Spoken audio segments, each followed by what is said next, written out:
We started Fireside Ministries in 1992. It kind of goes back 3 years from there when my wife Jan and I were on a mission trip in Quito, Ecuador.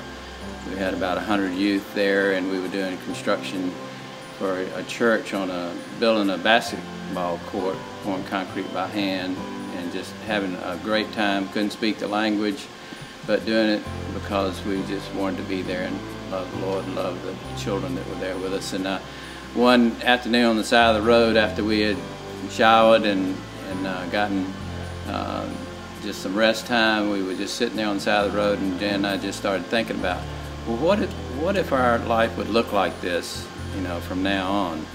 Well, how could that happen? Because we had a business back at home, and so we said, well, let's just pray about it and see what God does. So we agreed together to pray that God would move us into full-time Christian ministry, serving like we were doing there.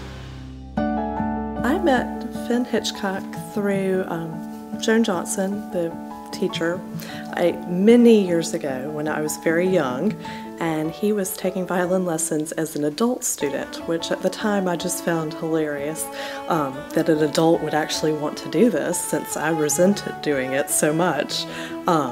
Now I look back and it's very inspiring that he would take the initiative to want to learn how to play the violin as an adult, because I realize how difficult such a thing is.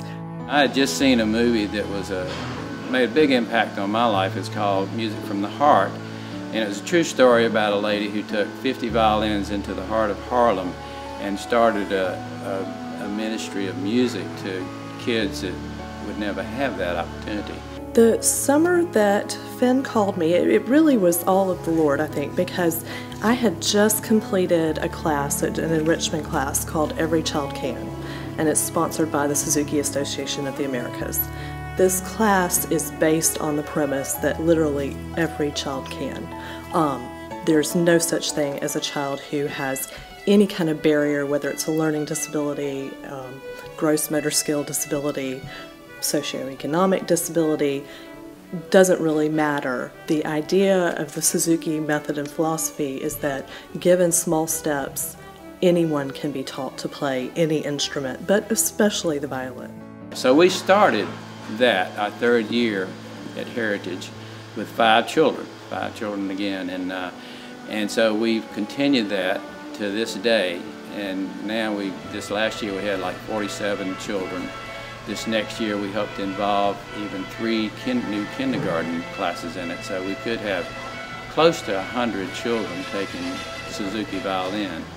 I feel like the teaching of the instrument and the use of the method is such a way of encouraging someone to reach inside themselves and find an ability to do something that's incredibly difficult, to find a way to use small steps to make anything possible, not just specific to violin, but I see the teaching of the instrument as a vehicle to get them to where they can conquer any obstacle. We track the academic part of our violin students, how well they're doing in comparison to those who are not taking, and it does have an impact.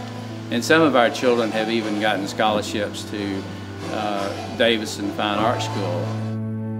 Heritage for me has been a great experience. The violin program has been great. My oldest daughter that attends Davidson was initially in the violin program when it first started. She has grown so much as an individual, as a young lady with that program. It helped her grow spiritually, emotionally, just helps her in all of her areas in school. And my son that attends Heritage, he has been in the program. He learned from his older sister, and he has really blossomed too. It has helped me grow spiritually and helped me grow in my character. The teachers care about you and a lot more. They don't give up on you while people at a public school would. Anybody who has that ability to get up in the morning and make themselves want to practice, to pull out an instrument when no one's telling them to do it, there's no financial motivation, there's no goal in I'm going to receive a reward. The reward is built in. If someone can do that, then They're probably going to also study on their own. They're going to be self-motivated. They're going to be self-disciplined.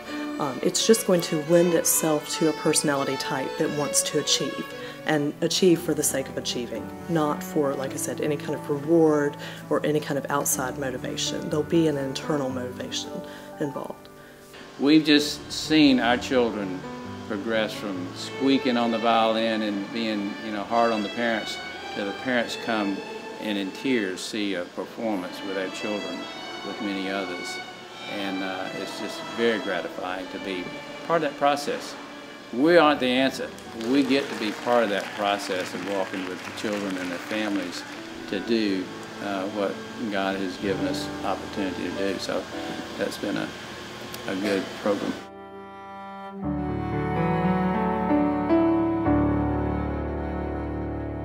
Fireside Ministry provides the instruments for the children, also provides any supplies and maintenance for the instruments. I think that there's absolutely no way that Heritage could keep this program going by itself. Fireside has really taken on a huge burden to keep the violin program going, and it's been something that I think is a labor of love.